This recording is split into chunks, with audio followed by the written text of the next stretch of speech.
That's awesome. Are we live, Michaela? She said we were going live. I don't know if we're actually live yet. I don't know yet either. So Are we live? we won't. Excellent. Hi, everybody. Good morning. Thanks for being here today as we hold the general election for the Congressional 7 special election. Joining me is State Election Director Lisa Marra. Say hello to the good folks. Good Lisa. morning. This is an important moment, not just for the voters in CD7, but for all of Arizona as we move one step closer to fulfilling this critical seat in the U.S. House of Representatives, because the folks in that district have not had a representative in Congress till we do this special election. Importantly, as of this moment, there are no major issues to report regarding this election.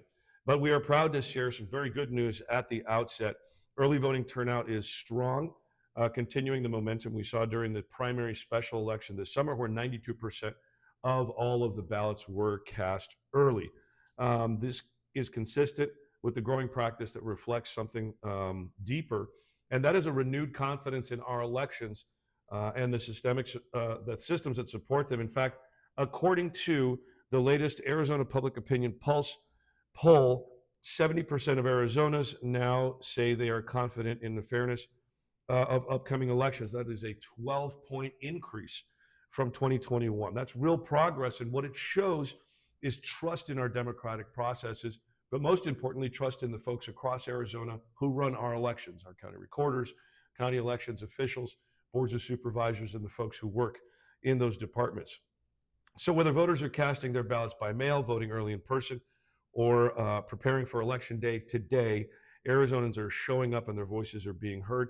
And we're going to walk through how we got here and a couple of things folks can expect. Under Arizona law, when a vacancy occurs in Congress, the governor is required to call a special election within a specific time frame.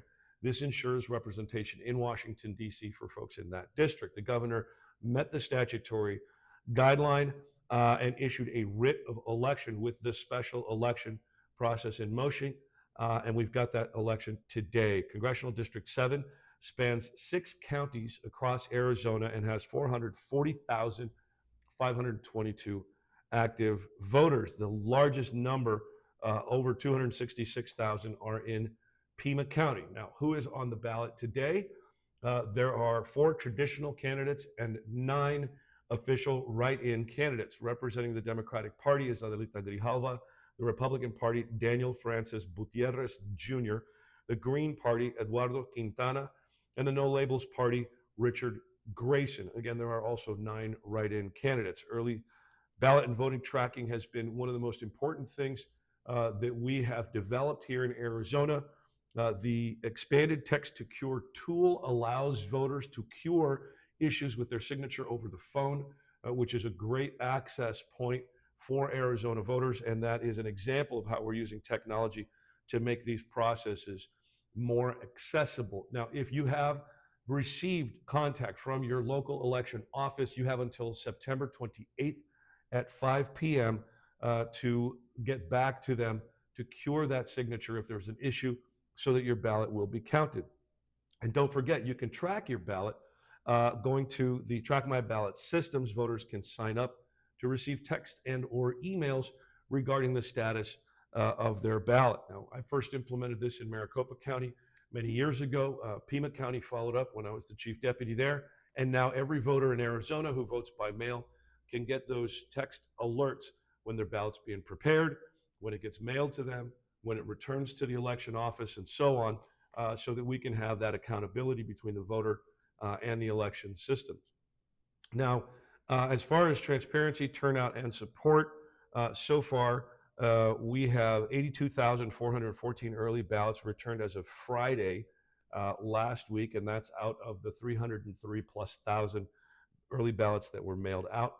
Now, we do not predict turnout. That number is going to be given to us at the end, but we can look at similar elections like the special election for District 8 here in Maricopa County in 2018, where turnout was 40.43%, and 89.5% of that was ballot by mail or early voting. As far as voter ID and documented proof of citizenship is concerned, pardon me, there have been several questions about documented proof of citizenship and how it's handled. Now, voters in Arizona, as we have had, still have to provide documented proof of citizenship, and that cure period ends today at 7 p.m. Today is election day, and so that's where we're at there. Now, for our post-election timeline, looking ahead after today, the canvass will be completed at the county level by October the 9th, and then here at the state level, we will have our canvass probably right here in this room for everyone to see on October 14th at 10 a.m.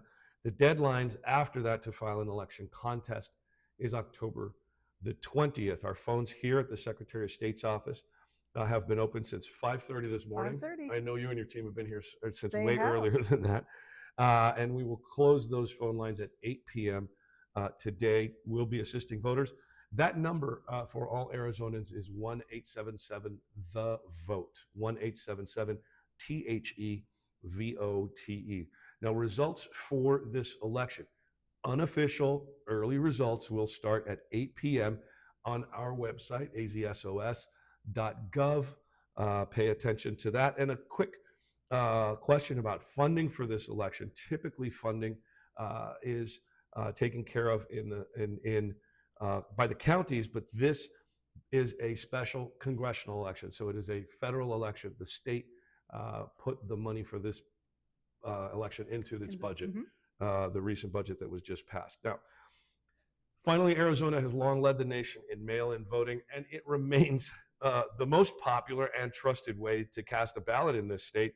The data continues to show that the vast majority of Arizonans across all parties choose to vote by mail, and that's because it is secure, it's convenient, it's accessible, and that's no different during special elections. As a matter of fact, early voting by mail-in ballots has become widely accepted in Arizona, reflecting a significant shift in public sentiment. According to recent polling by Noble Predictive Insights, only 18% of voters in Arizona want to make mail-in balloting harder, while 75% either support it the way it is or want it to be easier.